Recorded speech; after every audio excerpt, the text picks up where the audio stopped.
Hello everyone and welcome back. In this video, we're going to create a Yeti enemy. Let's create a new Node 2D scene and rename it to Yeti.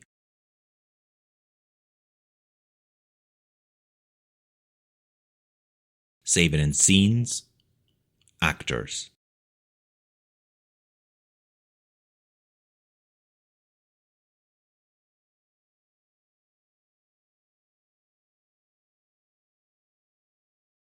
Let's add a Sprite 2D and shorten it to Sprite.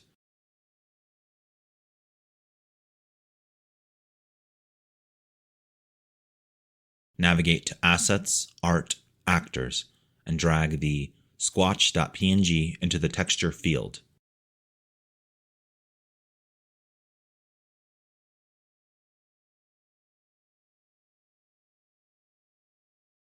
Under Animation, H-frames, set the value to 3.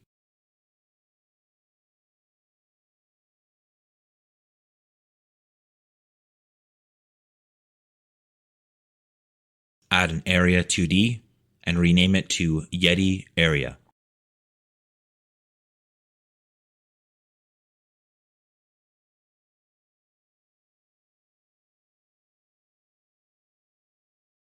Now let's add a collision shape 2D as a child to the Yeti area and rename it to Shape.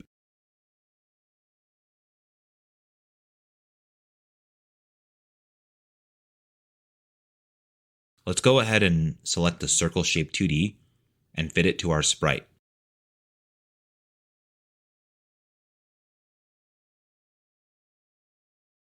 We're also going to add a group to our Yeti. Under Node, Groups,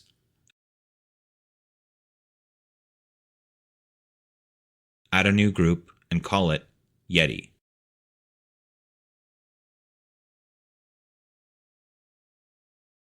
Now, let's add an animation player and rename it to Annie.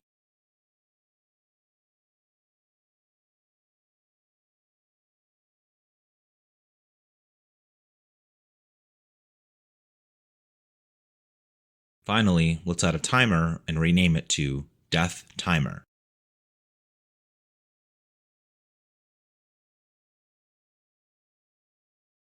We're going to add some very simple animations to our Yeti.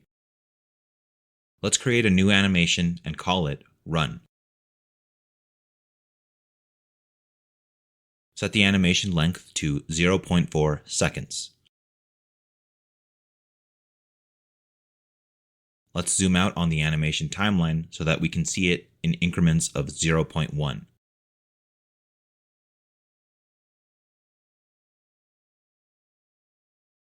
For our Run animation, select the sprite and under Animation, Frame, select 0 and key that frame.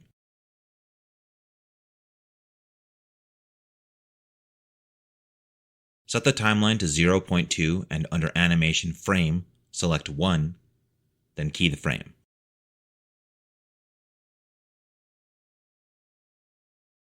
Set this animation to loop and turn on autoplay as well.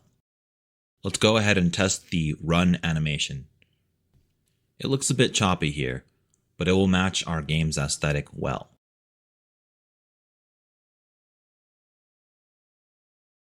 Let's create another animation and call it Grab. Set the timeline to 0.2 seconds. Select the sprite again and under Animation, Frame, select 2, then key the frame. Let's create one more animation and call it Death. Set the animation length to 0.4 seconds. For our Death animation, select the sprite and under Transform Scale, key the frame at the default values. Then, set the timeline position at the end, 0.4. Under Transform Scale, set X and Y to 0 and key the frame. And under Transform Skew, key the frame at the default values. Then, select the timeline position at the end. Under Transform Skew, set the value to 32 and key it.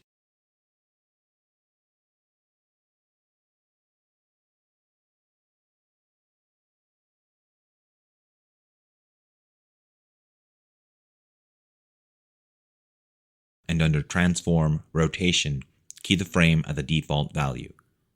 Then, select the timeline position at the end.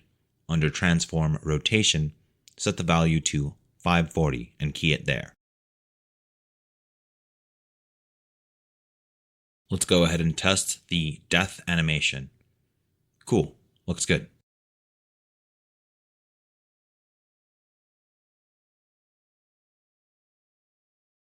Let's add a script to our Yeti.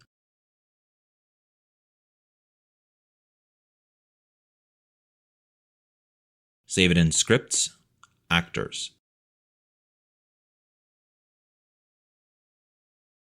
We're going to start off the script with some variables.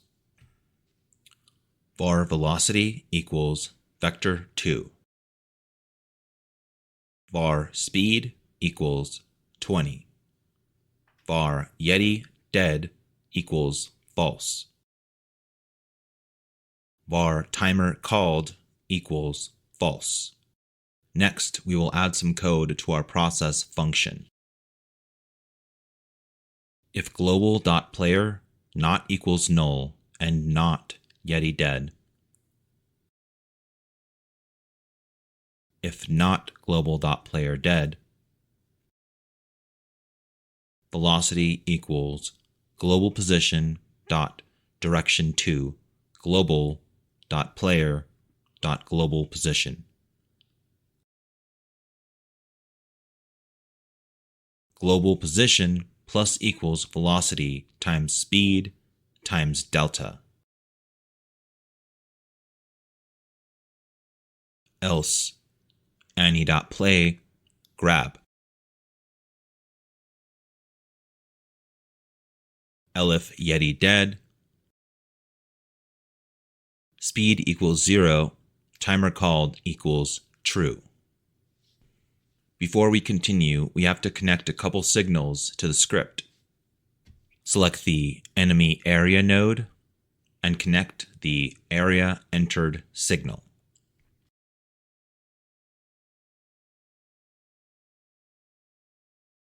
Now select the death timer node and connect the timeout signal. Now we can fill out the body of our connected signal functions. Let's fill out the body of onYeti area entered. If area dot is in group player Annie.play grab.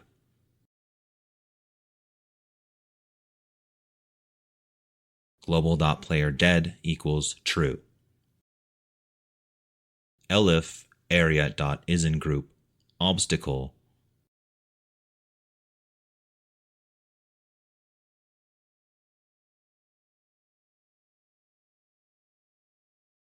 Annie.play death.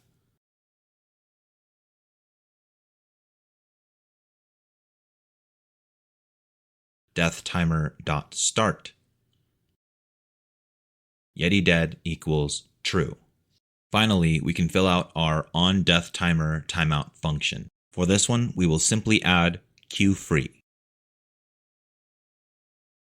We have to add a group to our obstacles as well, so the Yeti will be able to interact with them.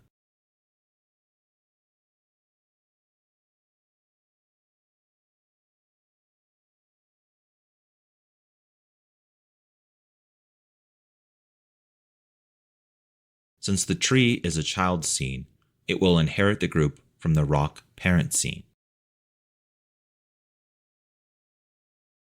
And since we have placed our obstacles in a group, we can now use that group as a way to trigger an interaction with the Yeti.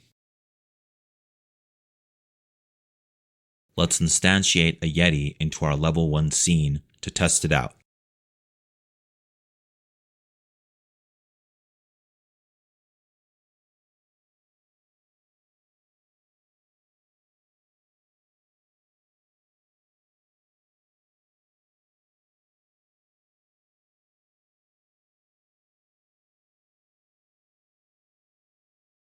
So if the Yeti grabs us, it's game over. and if the Yeti collides with an obstacle, it will itself perish. Nice. We now have a menacing Yeti enemy that will follow us, but can also be led to hit an obstacle. In the following video, we will create a generator for our Yeti enemy.